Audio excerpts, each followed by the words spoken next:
Hurricane by the Band of Heathens is going to be played in standard tuning, and it's a really approachable song for beginners because it's based around kind of open standard chords, and you only need to know a handful. You need to know an A, C major, a version of a D major, and then you'll need to know an E major and also a G major.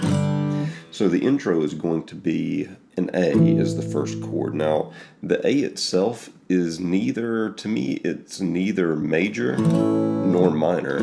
It's an A5 chord. You've got the root, which is an open 5 string, the 5 of the chord, which is the 4 string 2 fret, that's an E note, and then an octave of your root, which is the 3 string 2 fret, and that is an A note. So the way that you can play that, you can just bar with your first finger like an A major, but you really just want to hit the 5, the 4, and the 3 strings here. So the open 5, and then the second fret of strings 4 and 3. And you can do that with different fingerings, whatever you want.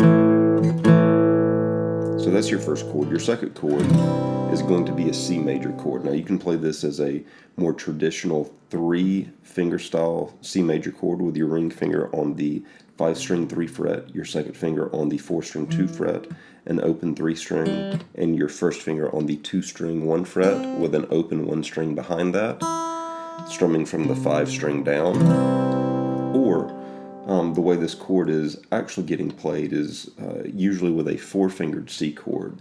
A 4-fingered C chord, your second and your first fingers remain exactly where they are for a 3-fingered C chord, but you take your ring finger, you drop it down a string to the 6 string 3 fret, and then you put your pinky finger down on the 5 string 3 fret, and that's your 4-fingered C chord.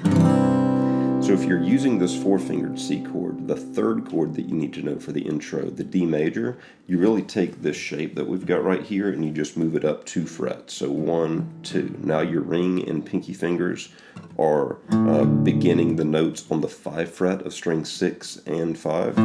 You've got your second finger on the 4 fret of string 4. You've got an open 3 string. You have your first finger on the 3 fret of string 2. And you can have an open 1 string behind that. So we've got the A to the C major to the D major, and then we return to the A5 chord. Now, in this A5 chord, it sounds to me like on the album recording of this song, sometimes I can hear a higher E being put on it. So the way that I mimic that is grabbing with my pinky the 2 string 5 fret, and sometimes I'll bar my pinky and grab the 2 string 5 fret and the 1 string 5 fret together to get a sound like this. But if you're not interested in really stretching your hands out there, the A5 still gets the job done. Also, if you don't like this version of the D chord, you could play a traditional D chord, and sometimes this D chord does get played looking at how Band of Heathens play it live.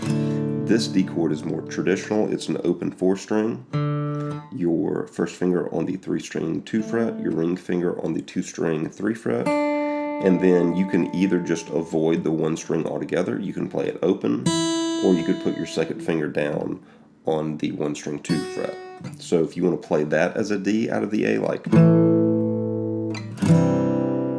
more standard D chord, and then back to the A chord. But either way, that is your intro and that is your verse.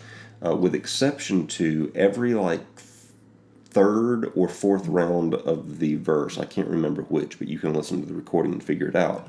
After the D chord, it will go to an E chord, and that's where you hear that kind of nice breakup of the 3-chord progression that had been happening. It'll go A to the C major, to the D major, to an E major. And the way you play this E major is you'll have an open 6th string. You'll put your second finger on the 5-string 2 fret. You'll put your third finger on the 4-string 2 fret. You'll put your first finger on the 3-string 1 fret. You'll have an open 2 string and open 1 string. So this happens again. You'll need to listen to the recording, but you'll hear when it happens. It's the chord change that breaks the kind of monotony of the A to the C to the D to the A to the A to the C to the D to the A to the A to the C to the D to the E.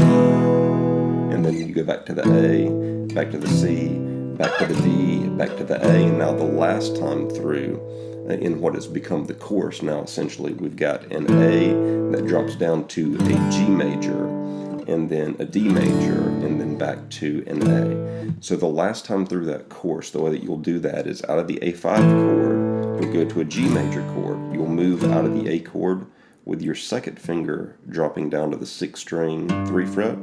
If you want to put your first finger on the 5-string 2 fret for a traditional G major, you can. Or a lot of times I just let my second finger mute out the 5-string altogether so that I get 6-string 3 fret, really nothing coming out of the 5-string.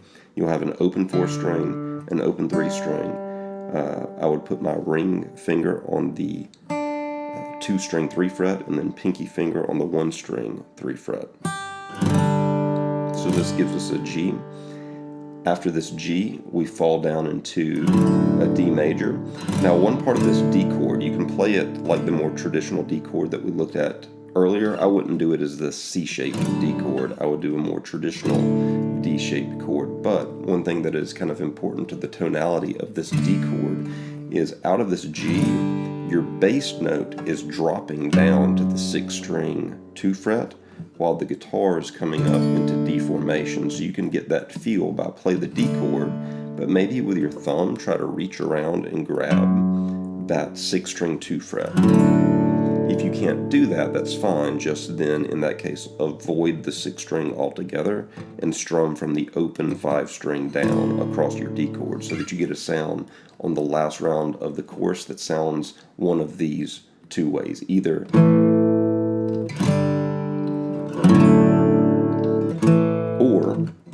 if you can't thumb the 6-string 2 fret,